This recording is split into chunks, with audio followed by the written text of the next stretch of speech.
BFM Business, Good Morning Business, l'interview. Il est 8h16 et mon invité c'est Antoine Frérot, le PDG de Veolia. Bonjour. Bonjour. On boucle la boucle. Là, vous présentez vos résultats 2021, une année 2021 qui évidemment a été marquée par le rachat réussi de Suez. Vous ne l'avez pas encore intégré bien sûr dans ces résultats, mais ils sont déjà assez florissants avec un résultat net courant de 896 millions d'euros. Vous avez doublé. Et des perspectives 2022 qui sont très bonnes pour vous, malgré le contexte. Comment vous faites pour 2022 pour avoir ces objectifs aussi positifs ? Eh bien, tout d'abord, nous rentrons dans cette année 2022 à pleine vitesse, avec les performances de 2021. Et puis surtout, nous démarrons, c'est la première année de l'intégration des activités que nous avons repris de Suez, avec, je crois dire, un grand enthousiasme des équipes des deux côtés. Il n'y a pas eu trop de défections ? Il n'y a eu aucune défection. Bon. Et puis en plus, vous savez que notre métier, c'est de faire face à l'urgence écologique, trouver des solutions, proposer des solutions dans tous les domaines, y compris l'urgence climatique aussi. Veolia produit l'énergie, produit l'énergie verte. Par exemple, nous produisons beaucoup plus d'électricité que nous n'en consommons. Et grâce au traitement des déchets, et est-ce que vous en faites, ça produit de l'énergie, de l'électricité, et qui vous rend autosuffisant, c'est ça ? Oui, plus qu'autosuffisant même. Et nous produisons aussi du gaz, du biogaz, à partir là aussi des déchets, de tout type de déchets.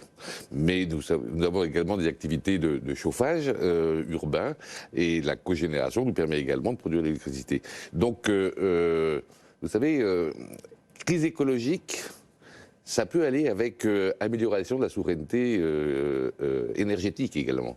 Et toutes les activités de Veolia ont bien marché en 2021. Donc effectivement, nous démarrons l'année, malgré le contexte géopolitique très compliqué. Qui ne vous impacte pas trop en termes de chiffre d'affaires, mais qui potentiellement pourrait vous impacter en termes d'approvisionnement, par exemple, ou pas ? Approvisionnement, non, mais nous avons des activités en Ukraine et en Russie, mais 0,3% du chiffre d'affaires. Oui, donc petites. Ce sont des services essentiels, du chauffage urbain d'ailleurs en Russie, ou de la collecte ou de traitement de déchets.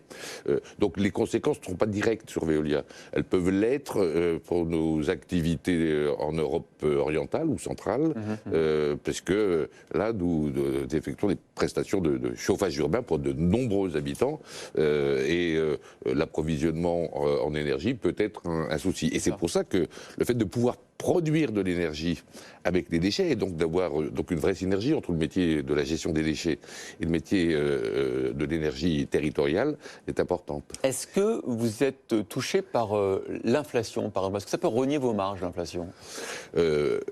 Nos contrats sont, pour beaucoup d'entre eux, des contrats de long terme. Oui. Et ils sont indexés. C'est-à-dire sage précaution. Oui. Pour vous, en tout cas. Oui. Et donc, les revenus sont indexés avec les coûts. Et donc, nous ne serons pas impactés par cela. Bon, sur 30% du reste de l'activité, là, nous pouvons l'être. Mais c'est pour ça que Veolia s'est progressivement concentré sur des activités à forte valeur ajoutée, où nous pouvons, dans une large mesure, répercuter dans nos prix, là aussi, la structure de nos coûts. Alors, je me mets à la place des consommateurs. À l'inverse, pour eux, que ce soit vous de vos clients, que ce soit les collectivités locales qui peuvent avoir des augmentations de coûts de tarifs et de coûts pour le traitement des déchets, par exemple, et puis le consommateur aussi pour le prix de l'eau. Le prix de l'eau va-t-il augmenter ? Non.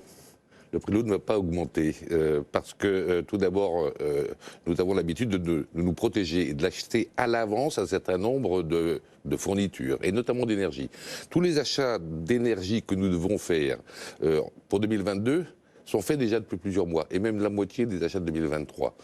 Donc déjà pour les 18 mois qui viennent, nous sommes tranquilles. Pourtant vous aviez dit il y a 2 mois qu'il n'était pas exclu que le prix de l'eau augmente. Oui, mais pas pour ces raisons-là, pas à cause de la crise. Il peut augmenter si, dans certaines collectivités, il y a besoin de renforcer les investissements. Et c'est les collectivités les plus rurales qu'urbaines en France. Et c'est dans ces cas-là qu'il pourrait augmenter. Vous allez devoir aussi procéder à des cessions d'actifs pour vous conformer aux décisions des autorités de la concurrence. Petite. Par exemple, oui, mais les déchets dangereux, vous avez trouvé un repreneur déjà ou pas ? Non, nous avons commencé notre travail de sélection des repreneurs. Je vous rappelle néanmoins que le nouveau Suez, racheté par le consortium Meridiam et Caisse des dépôts, a un droit de premier refus. Donc, Vous allez lui présenter un repreneur et il non, peut- on va lui proposer un prix. un prix Et sur le prix. il pourra la préempter ou pas. il pourra Ouais. préempter et récupérer certains actifs. Oui, s'il Éventuellement. le souhaite. S'il le souhaite. Oui, oui. Comment se présente pour vous la stratégie des prochaines années? Là, vous avez terminé votre mandat de directeur général, vous confiez les rênes à Estelle Brachlianoff, vous allez rester bien évidemment président du conseil de surveillance. C'est un peu la fin d'un cycle pour vous. Quelle feuille de route vous fixez aux nouveaux opérationnels pour les prochaines années pour Veolia? Pour fixer une feuille de route vers l'avenir, c'est pas inutile de regarder ce qui s'est passé au cours des dernières années. Ouais. Cette année record pour Veolia, cette année exceptionnelle 2021, une année un petit peu historique pour le groupe. D'abord avec la qualité des résultats, les plus importants depuis plus de 10 ans, et puis la réussite de notre projet de rapprochement. Il est le fruit de longues années de travail acharné et continu, et de travail de toute une équipe. Estelle Brachlianoff, bien évidemment, était dès le début aux premières loges. Et donc, c'est ce travail qui nous a permis tout d'abord de redresser Veolia, il y a maintenant une petite dizaine d'années, puis de le projeter dans une période de développement et de croissance rentable, et enfin de pouvoir mener le projet de rapprochement. Et donc, la succession de la direction générale, elle se situe dans cette histoire. Et, Une continuité, vous dites qu'il y a une continuité. oui, et la prolongation de cette histoire, bien évidemment, utilisera également ce que nous avons fait au cours des prochaines années. Si je devais donner un mot d'ordre ou une ambition pour Veolia, eh bien, c'est que Veolia devienne le champion mondial incontesté de la transformation écologique. C'est-à-dire que quand une ville ou un industriel a un problème écologique, souhaite réussir sa transformation écologique, la première chose à laquelle il pense, c'est Veolia. Qu'est-ce que Veolia peut me proposer pour y arriver? Et si nous parvenons à cela, eh bien nous aurons encore 10 très belles années. Alors c'est intéressant, ça, c'est-à-dire que c'est effectivement Veolia, vous voulez en faire un groupe de transformation écologique, d'économie, de recyclage. D'ailleurs, c'est la journée mondiale Absolument. du recyclage aujourd'hui. Et c'est intéressant parce qu'on le disait tout à l'heure, vos activités de production d'énergie augmentent beaucoup. Je crois que c'est la branche qui progresse le plus vite. Est-ce que Veolia doit devenir aussi un groupe d'énergie, un fournisseur d'énergie? Veolia l'est déjà. Mais notre spécialité, ce n'est pas la fourniture et la distribution d'énergie à grande échelle. Oui. Nous sommes un spécialiste de l'énergie locale, Mais ça, on va avoir besoin. territoriale. Il y a beaucoup d'industriels Bien qui sûr. vont avoir besoin d'une Oui, production locale. oui. Hein. Et pourquoi nous sommes bien placés? Parce que nous avons aussi des activités de gestion des déchets et de gestion de l'eau. Et à l'interface de ces trois métiers, eau, déchets, énergie, il y a des interfaces. Vous savez que les stations d'épuration avec les eaux usées et la pollution qu'on en extrait fournissent également de l'énergie. Et une station d'épuration moderne, elle est excédentaire en énergie. Et avec cette énergie qu'elle extrait, on peut même alimenter l'usine de traitement d'eau potable.